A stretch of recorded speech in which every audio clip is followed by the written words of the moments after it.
I'm Paul Sanger from the Finance News Network, and today I'm speaking with Anthony Noble, CEO of the Kava Co, ASX code CCO.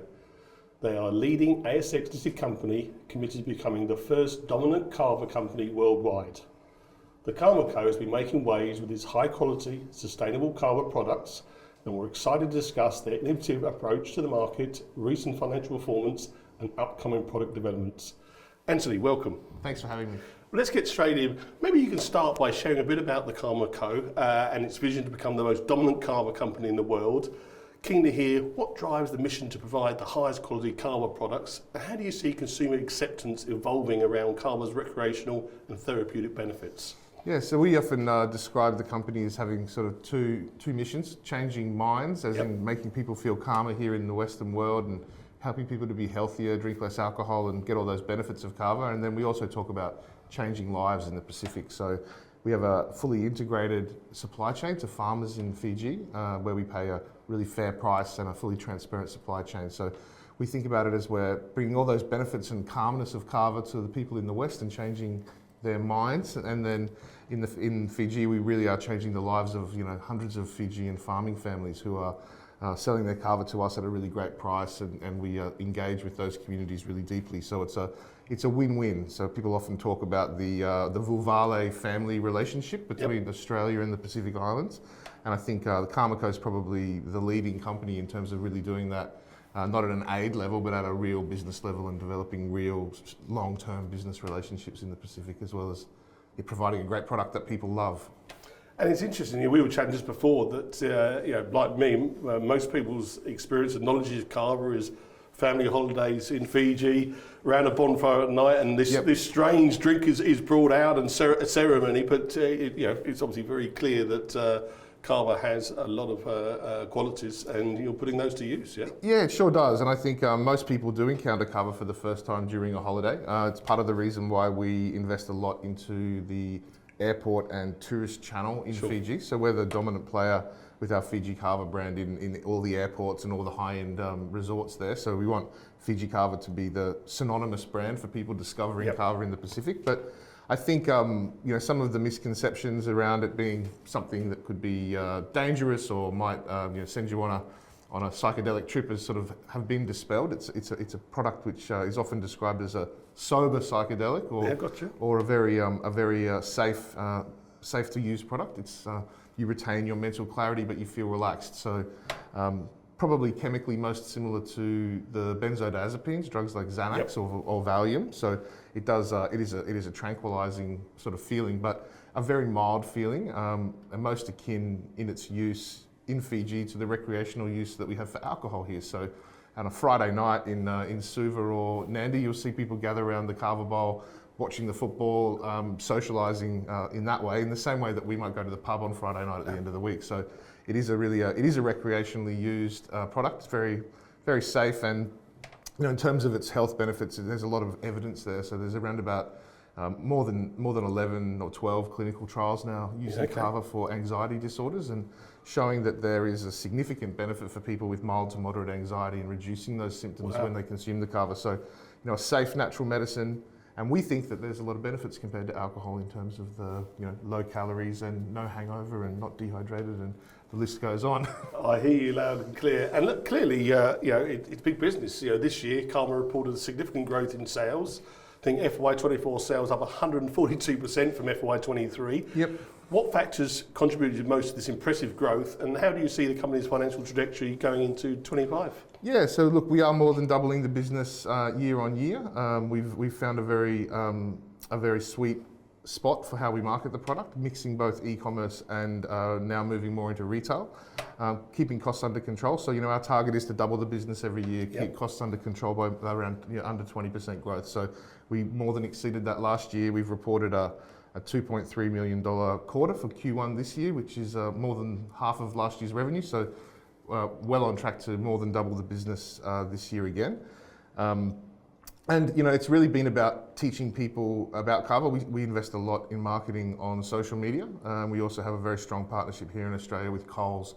We have an excellent business with Amazon in the USA as well, and a partnership with Walmart.com over there. So finding those right channels and then targeting the consumers with some yeah, really simple but effective advertising. And you're just throwing out some pretty A-grade players in that space. So, Absolutely, you know, I think it speaks volumes in the brand of the product you're selling, that you're partnering with A-grade partners, like you mentioned. Absolutely, and I think we are seeing kava now come from somewhat of a fringe or a health food or an alternative, sort of medicine product into being much more part of the mainstream. Yep. Particularly in the US, where we know there's 500 to 600 kava bars. People say that a kava bar is opening new one is opening every week in the US, particularly in Florida and the Georgias, but also in California, Pacific Northwest, even as far north as Maine. So there are these recreational kava bars there where people go and drink kava socially. And we think it's really about this move in our society to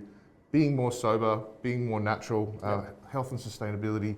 That's our consumer segment, and it is it's taking hold. Ticking all the right boxes there. And let's talk. The Karma company you focus on some creating new innovative products like the Taki Mai kava shots and flavoured kava shots for the US market. Yep. Can you tell us more about the development process and what you envision for these products in terms of the consumer?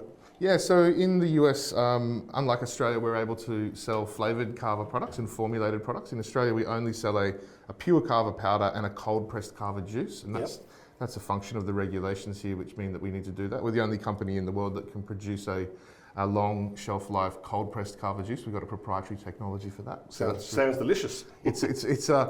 It's definitely very palatable, but I think the taste has been a challenge for us. People will find kava to be, it's not a negative taste, but it's quite a neutral and earthy taste, which is challenging for some people. So in the US, we have the freedom to formulate. We're regulated there under the DSHEA laws. Kava is been traditionally used in Hawaii, so it's been legal in the US openly for a long time. So we're formulating now shots that have some great flavours, and Taki Mai is our brand for those. Taki Mai is what you say in the kava ceremony when it's your turn to receive the kava. So I thought I recognised that. It's got a meaning, but it's definitely we didn't have any challenges to our trademark on that one. But we're formulating some beautiful flavours, and we've worked with one of the world's best flavour houses to do that, a company called Firmenich. And we've got some really beautiful flavours there, including some fruity flavours, choc banana flavours, chocolate flavours, guava, all kinds of different flavours in our dietary shots. And we also sell flavoured products in the form of a stick pack, so an on-the-go stick pack where you can add that in. So those products are under development now, very close to launch. And we're also refreshing and revitalising our Taki Mai brand. Okay. So it's an older brand that was part of the original business, and it's the traditional brand that was sold in Fiji. Yep. But we're bringing it to life now as a new, modern brand for the US, and it's I can tell it's really, really cool. The positioning that we've got, I can't say too much. So before the end of the year, consumers are going to see those flavoured kava shots, that fantastic new brand, and we do about $1 million+ per year US in Amazon at the moment with our core product range there, which is a smaller part of our business compared to Australia, but we do think that the future growth for the company is going to come in the US with those flavoured shots. We've got plans to do things like Tetra Pak coconut water with kava juices. Yeah, nice. We can do long drinks like a Red Bull in a can. Oof. But it's step by step for us. So the first step is these dietary shots coming in the new year with our new brand. But the master brand for Taki Mai is taking shape, and we think we're going to take the US by storm. Well, let's hope you do. And you touched on this earlier, with your exclusive retail presence in Coles and expanding e-commerce footprint, how are you balancing your online and offline presence to optimise consumer reach and sales? Yeah, it's a really important, and it is something that's evolving for us actually. So we've obviously got that retail presence in the tourist and other channels in the airport in Fiji. That's really important for us over there.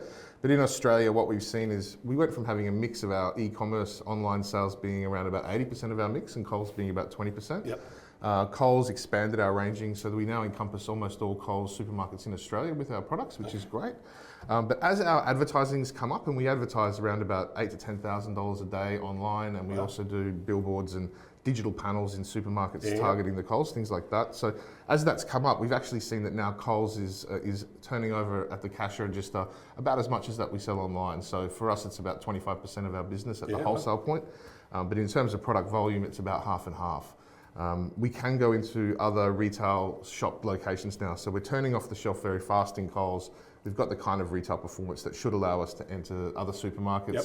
We also have the Taki Mai shots, the small single serve shots. We think they're really well suited to convenience stores and petrol stations. So Yeah, we will be expanding that. We think the business will be a digital-first business in the US, and then moving into retail there, which is also obviously a big bite to take. But our strategy in Australia has shown that we can build the business online profitably and then move over into that retail channel when we have that high base of customers that gets that repeat purchase and turns the product off the shelf.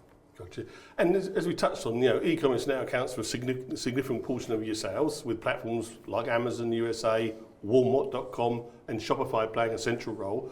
Can you discuss how this e-commerce strategy has impacted the company's profitability and how you plan to expand your digital reach in FY25? Yeah, I think probably the biggest thing about moving to a more e-commerce-led focus for us has been the adaptability of that strategy. The fact that you can measure everything every day. So we make advertising decisions twice a week in terms of how much we spend.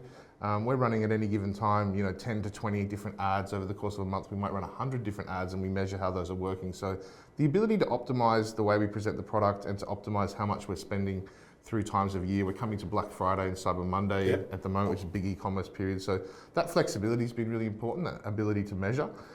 So it's helped us a lot to make sure that we're spending money in the right way. And I think the cash cycle of the way that e-commerce works has really helped us. So it's a 24-hour cash cycle. So most of the time we're shipping out a product that we've already received payment for.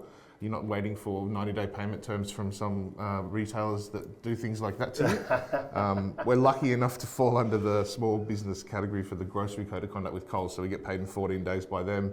Amazon's 14 days. So the cash cycle and the ability to keep reinvesting in the marketing as we've grown has been really helpful. And seeing how that works day to day means that you can make a really good decision about, okay, let's put more here and less here. So just that, having the hands on the steering wheel has been a big part of that. Absolutely. And I like that. While you're sleeping here in Australia, the cash register's still ringing away. Going over Amazon, you bet. And look, the Karma you've missed over, I think, over a decade, 10 million in building a fair trade, transparent supply chain across 10 provinces in Fiji. How does this network support the company's growth and provide a competitive advantage in the kava market? Yeah, absolutely. So, I mean, the company has existed in some form for around about 10 years, and our founder, Zane Yoshida, has been working for even longer than that in the kava industry over in Fiji. Everything from developing ways to grow the kava, working with farmers to prevent kava dieback disease. Of course, we're the only foreign company licensed to operate in the kava industry in Fiji. It's a very nationally important industry for the indigenous people, and it's a really national treasure of Fiji. And that license is a result of the company having its roots in Fiji, existing as a Fijian company for a long time before listing on the stock exchange in December 2018. So we really do consider ourselves to be a Fijian Australian company. Most of our staff and operations are in Fiji. And then I guess the biggest thing for us is building out our processing capacity. So over the last 3 years, we've transitioned from a farming plus buying model to a purely buying model, a fair trade buying model. We've digitized our supply chain with blockchain technology, so we can trace every batch right back to the farmer that grew it from the packet on the shelf, and that's really exciting for us. It's something we need to do to ensure that we comply with the FDA's new regulations around traceability as well. But I think the big exciting thing for us now is what we're doing with our factory. We're installing about $1 million worth of new production lines that'll bring us from, we process about 10 tons of kava per week. We'll be able to do about 25 tons after the upgrade in January, February. We think it'll be finished.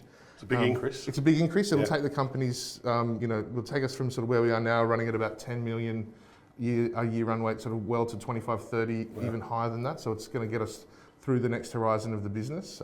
We've negotiated with our landlord to also buy our building and buy our land. It's a piece of freehold land in Fiji, which is quite rare to get. So we think that owning our factory, upgrading that factory, making all those investments lets us do all the things that we need to do to really bring the business to maturity, and that and push through that double-digit millions up into the hopefully triple-digit millions of sales.